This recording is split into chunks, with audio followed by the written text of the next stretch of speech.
Control account के अलावा भी और भी बहुत सारे इंटरनल चेक्स या इंटरनल कंट्रोल्स होते हैं। जैसे हमने पढ़ा था ट्रायल बैलेंस के बारे में कि आप जर्नल लेजर में जब टी अकाउंट्स बनाते हैं तो उनके क्लोजिंग बैलेंसेस कैलकुलेट करते हैं। उन टी अकाउंट्स के सारे क्लोजिंग बैलेंसेस को आप लेके जाते हैं ट्रायल बैलेंस में।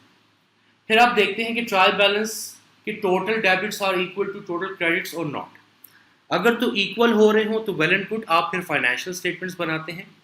और अगर इक्वल नहीं हो रहे तो मीन कोई ना कोई एरर या मिस्टेक है, तो उसकी लिए हम फिर सस्पेंस अकाउंट ओपन करते हैं। और फिर जब तक सस्पेंस अकाउंट क्लियर नहीं होता हम फाइनेंशियल स्टेटमेंट्स नहीं बना सकते। तो फिर हम वहां पर रेक्टिफिकेशन ऑफ एरर्स करते हैं। ये हम ऑलरेडी देख चुके हैं, रेक्टिफिकेशन ऑफ एरर्स जो सिंगल एंट्री एरर्स होते हैं या पार्शियल एंट्री एरर्स होते हैं वो हम ऑलरेडी देख चुके हैं। पिछले लास्ट पार्ट पे हमने देखा था कि बैंक रिकंसिलिएशन कैसे करते हैं। बैंक रिकंसिलिएशन क्यों करते हैं? जस्ट टू मेक श्योर कि जो कैश बुक का बैलेंस है this should get equal to bank statement balance. अब उसमें भी कभी कभी हमारे पास टेम्पररी डिफरेंसेस भी आते हैं, जैसे कि अनप्रेजेंटेड चेक्स या अनक्राइटेड चेक्स। और कभी कभी हमारे पास परमानेंट डिफरेंस भी आते हैं, जो या तो बिजनेस ने कोई एरर किया होता है या बैंक ने कोई एरर किया होता है। आज हम देखेंगे control account reconciliation for both receivables and payables. इसके बाद सेग्रीगेशन ऑफ ड्यूटीज। अच्छा, ये बहुत इंपॉर्टेंट है कि आपने सेग्रीगेशन ऑफ ड्यूटी करनी होती है। कैसे कर सकते हैं कंट्रोल अकाउंट में सेग्रीगेशन ऑफ ड्यूटी? आपके पास सेल्स डे बुक का बैलेंस आ रहा है, सेल्स रिटर्न डे बुक का आ रहा है और कैश बुक का आ रहा है, क्योंकि पेमेंट्स भी तो आप रिसीव करते हैं ना क्रेडिट कस्टमर से। अब इसको आप इनके टोटल वैल्यूज जो है उनको कहाँ लेके जाते हैं? कंट्रोल अकाउंट्स में, जो कि जर्नल लेजर में होता है। और जो इंडिविजुअल बैलेंसेस होते हैं उनको पर्सनल अकाउंट्स जो कि रिसीवेबल लेजर में होते हैं वहां लेके जाते हैं। और फिर आप बनाते हैं लिस्ट ऑफ बैलेंसेस। अब ये सारा का सारा काम एक अकाउंटेंट भी कर सकता है, लेकिन बेहतर ये है कि आप 3 डिफरेंट बुक कीपर्स को ये काम असाइन करें। फर्स्ट बुक कीपर जो है वो रिस्पॉन्सिबल होगा कि इनवॉइसेस को और क्रेडिट नोट्स को या जितनी भी रिसीट्स होती हैं उनको डे बुक्स में पोस्ट करने के लिए, उसका सिर्फ इतना काम होगा। सेकंड बुक कीपर का काम ये होगा कि सेल्स बुक से इंडिविजुअल बैलेंसेस लेगा या डे बुक से इंडिविजुअल बैलेंसेस लेगा और उनको पर्सनल अकाउंट में रिकॉर्ड करेगा।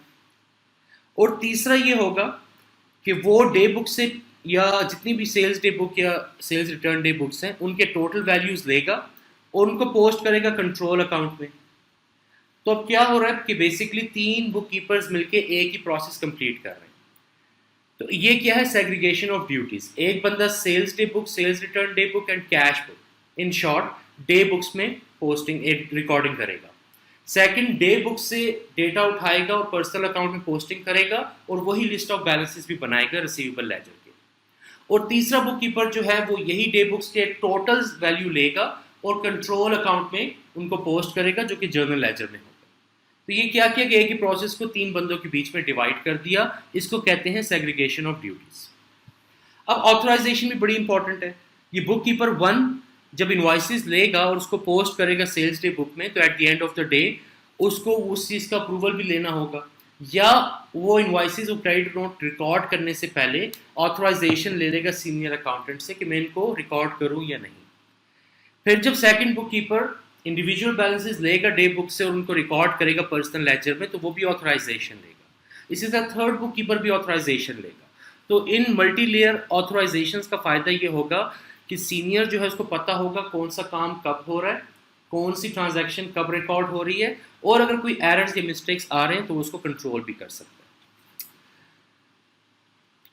इसके बाद है कंट्रोल अकाउंट्स। कंट्रोल अकाउंट्स क्या होती है? लास्ट चैप्टर में हमने देखा कि ये समरी अकाउंट्स होते हैं with total posted from the day books. जब हम डे बुक्स की बात करते हैं तो mean sales day book, sales return day book जिसमें क्रेडिट नोट्स रिकॉर्ड होते हैं, एंड कैश बुक जहां पर हम क्रेडिट कस्टमर से जब रिसीट करते हैं तो वो रिकॉर्ड करते हैं।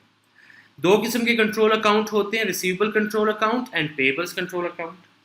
पेबल कंट्रोल अकाउंट्स कहां से बनते हैं? Purchase day book, purchase return day book and obviously cash book, क्योंकि कैश बुक में जब आप अपने सप्लायर्स को पेमेंट करते हैं तो वो कैश बुक में रिकॉर्ड करते हैं। अब कंट्रोल अकाउंट के रीजंस क्या होते हैं? Check accuracy of entries made in the personal account. जब कंट्रोल अकाउंट के टोटल को हम मैच अप करते हैं personal account list of balances के टोटल के साथ, तो एक एक्यूरेसी कंफर्म हो जाती है कि यहाँ पर कोई एरर्स तो नहीं है। सेकंड, जब ये मैचअप नहीं होते तो हम एरर्स को इन्वेस्टिगेट करते हैं और it will help us to locate the errors. अगर कंट्रोल अकाउंट के बैलेंस को आप मैचअप ही नहीं करेंगे लिस्ट ऑफ बैलेंसेस के साथ, तो आपको क्या पता चलेगा कि यहाँ पर कोई एरर या मिस्टेक है या नहीं। तो ये एरर को लोकेट करने में और एक्यूरेसी को कंफर्म करने में दोनों में हेल्प करते हैं। Third, internal check where there is a separation of book keeping duties. ये बहुत कॉमन है ऑर्गेनाइजेशन में कि एक बुक कीपर रिस्पॉन्सिबल होता है डे बुक्स के लिए, एक रिस्पॉन्सिबल होता है लिस्ट ऑफ बैलेंसेस के लिए, और एक रिस्पॉन्सिबल होता है कंट्रोल अकाउंट के लिए। और फिर इन तीनों के काम को वेरीफाई करने के लिए हम कंट्रोल अकाउंट रिकंसिलिएशन परफॉर्म करते हैं। And a balance can be extracted quickly for producing a trial balance. अब कंट्रोल अकाउंट क्या है? ये समरी अकाउंट है। इस control receivable control account for example, उसमें आपकी टोटल सेल्स आ रही होंगी, उसमें टोटल सेल्स रिटर्न आ रही होंगी, total cash collected from the customers आ रहा होगा, total discount given to the customer वो आ रहा होगा, ओपनिंग एंड क्लोजिंग बैलेंसेस आ रहे होंगे। तो ये टोटल वैल्यूज जब कंट्रोल अकाउंट में रिकॉर्ड हो जाती हैं तो हमारे पास रेडीमेड क्लोजिंग बैलेंसेस या टोटल बैलेंसेस आ जाते हैं। फिर कंट्रोल अकाउंट से ट्रायल बैलेंस में उनको पोस्ट करना बहुत ईजी हो जाता है। तो ये सारे रीजंस है कंट्रोल अकाउंट के। अब कुछ क्वेश्चंस प्रैक्टिस करते हैं कंट्रोल अकाउंट्स के।